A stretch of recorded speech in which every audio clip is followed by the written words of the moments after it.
Semua orang di dunia ini mencari kebahagiaan, dan ada satu cara pasti untuk menemukannya, yaitu dengan mengendalikan pikiran kita sendiri.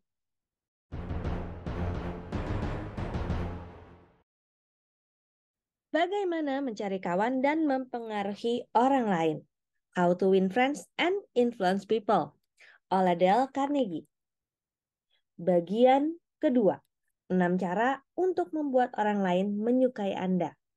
Bab kedua, cara sederhana untuk membuat kesan pertama yang baik. Part ketiga.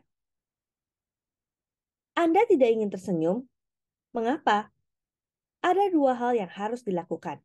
Pertama, paksa diri Anda untuk tersenyum. Kalau Anda seorang diri, paksa diri Anda untuk bersiul atau mendendangkan sebuah lagu. Bersikaplah seolah-olah Anda sudah bahagia.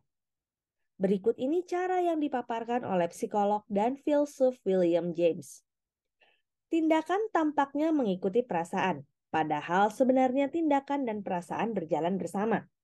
Dan dengan mengatur tindakan yang berada di bawah kontrol langsung dari kehendak, kita bisa secara tidak langsung mengatur perasaan kita yang tidak kita kendalikan langsung. Jadi, jalan menuju kebahagiaan, kalau kegembiraan kita hilang, adalah duduk dengan riang, lalu bertindak dan berbicaralah seolah-olah Anda memang bahagia. Semua orang di dunia ini mencari kebahagiaan, dan ada satu cara pasti untuk menemukannya, yaitu dengan mengendalikan pikiran-pikiran Anda. Kebahagiaan tidak tergantung pada kondisi-kondisi dari luar. Kebahagiaan tergantung pada kondisi-kondisi dari dalam. Bukan dari apa yang Anda miliki, atau siapa Anda, atau di mana Anda, atau apa yang sedang Anda kerjakan yang akan membuat Anda bahagia atau tidak bahagia, melainkan apa yang Anda pikirkan tentang bahagia itu sendiri. Misalnya, dua orang mungkin berada di tempat yang sama, mengerjakan hal yang sama, mungkin mempunyai sejumlah uang yang sama dan kedudukan yang sama. Namun yang seorang mungkin merasa sedih dan yang satunya bahagia. Mengapa? Karena sikap mental yang berbeda.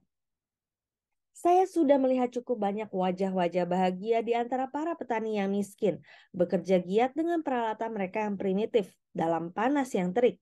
Sebanyak yang saya lihat di kantor-kantor ber-AC di New York, Chicago, atau Los Angeles.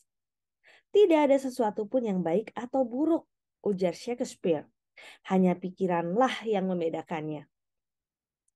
Abraham Lincoln pernah berkata, kebanyakan orang dapat merasa bahagia seperti yang mereka pikirkan. Dia benar. Saya melihat ilustrasi nyata dari kebenaran itu saat saya sedang berjalan menaiki tangga stasiun kereta api Long Island di New York.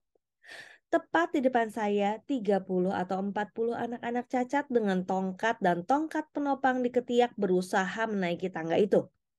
Satu anak laki-laki harus digendong. Saya terpana melihat kegembiraan dan keceriaan mereka. Saya menyampaikan hal ini pada salah satu lelaki yang menjaga anak-anak itu. Oh iya, jawabnya. Apabila seorang anak sudah menyadari bahwa dia akan cacat seumur hidup, mulanya dia akan terpukul sekali. Namun setelah dia mengatasi rasa terpukulnya, biasanya dia menyerahkan dirinya pada nasib, kemudian menjadi sama bahagianya seperti anak-anak normal. Saya merasa sangat ingin mengangkat topi pada anak-anak itu. Mereka mengajarkan saya satu pelajaran yang saya harap tidak akan pernah saya lupakan. Bekerja di kantor seorang diri dalam ruangan tertutup tidak hanya sepi, tapi juga membuang kesempatan berteman dengan para pegawai lainnya di perusahaan. Senora Maria Gonzalez dari Meksiko mempunyai pekerjaan seperti itu. Dia iri akan kebersamaan orang lain dalam perusahaan itu saat dia mendengar obrolan dan tawa mereka. Ketika dia melewati mereka di ruangan pada minggu pertama dia bekerja di situ, dia dengan malu memandang ke arah lain. Setelah beberapa minggu, dia berkata pada dirinya, Maria, Anda tidak bisa berharap para wanita itu yang datang menghampiri Anda. Anda yang harus keluar dan menjumpai mereka.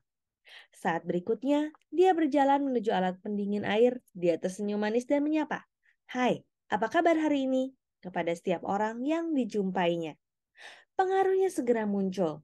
Dia menerima kembali senyum-senyum dan sapaan halo. Ruangan itu jadi tampak lebih cerah.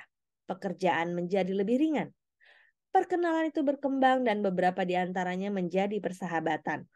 Pekerjaan dan kehidupannya menjadi lebih menyenangkan dan lebih menarik. Demikian How to Win Friends and Influence People.